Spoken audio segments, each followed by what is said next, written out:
She's DMing everyone that looks similar, even remotely similar to her, asking if they want a free laser treatment as long as they post an exchange on Instagram. Khadijah agrees. Sherry picks her up, has her killed, and places Khadijah's body in her own car on a street that her parents are likely going to go down looking for her. They're going to find her body.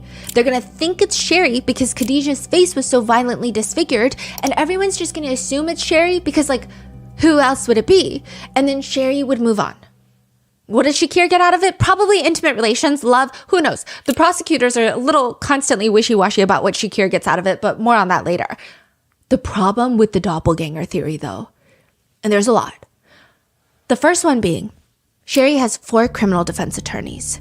2 of them are court-appointed, the other 2 her parents are paying for, and her attorneys argue that everyone is being racist by stating that they too look alike and that Sherry sought out a doppelganger just by the fact that all of them have dark hair and are of Iraqi descent does not make them doppelgangers.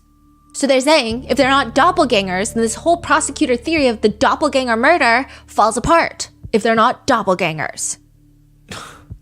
And so, like, this becomes a whole thing during the trial where everyone's like, are they doppelgangers or not? And the judges are like, it doesn't matter if they're not doppelgangers because everyone in the room can tell that Khadijah is exponentially more beautiful than Sherry will ever be, which also depicts a level of self-awareness in Sherry herself, right? But they're saying it doesn't matter if they're doppelgangers as long as Sherry believed that they could be. Yeah, exactly. The attorneys are arguing, but that means if they're not doppelgangers, Sherry is not faking her own death with Khadijah's body. That's what an argument. The prosecutors, though, still have to prove that Sherry has motive for this theory, that she desperately needs to get away from her family, and she thinks that, like, she's crazy enough that she thinks this will work. Sherry is evaluated by a psychiatrist, and she spends 4 days with the psychiatrist. She comes out with no strong diagnosis, no sign of a disorder, not that that would absolve any guilt. However, she's mentally there. She's fit to stand trial. The psychiatrist testifies in court that she does have a tendency towards conflict. She's extremely impulsive, manipulative. She believes manipulation is the best way to get what she wants. And most importantly, a part that the defense latches on to. Right? The defense is like, the prosecutors say this is a doppelganger murder. Let me tell you why it's not. During Sherry's psychiatric evaluation, it is confirmed that her IQ stands at around 86, which they describe as, quote, just shy of a learning disability in Germany. Anything below 85 is indicative of a learning disability in Germany. So the defense are like, she's too dumb. Yeah, exactly. So by this point, okay, just to fill you in, Khadijah is found in Sherry's car. Very quickly, Sherry and Shakir are arrested. And everyone in the news becomes obsessed with this case. Everyone in Germany becomes obsessed with this case. It goes to trial, and it's actually one of the longest criminal trials in recent German history, especially in this area, because there's over 100 witnesses brought in.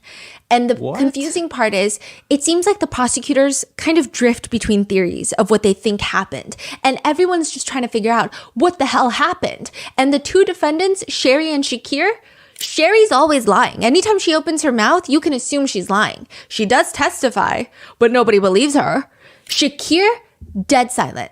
Won't say a single word. So everyone's like, why would you guys do this to a random girl that you don't even know? And the only connection is you were looking for people who looked like you and you think that she looked like you. That's really the only connection.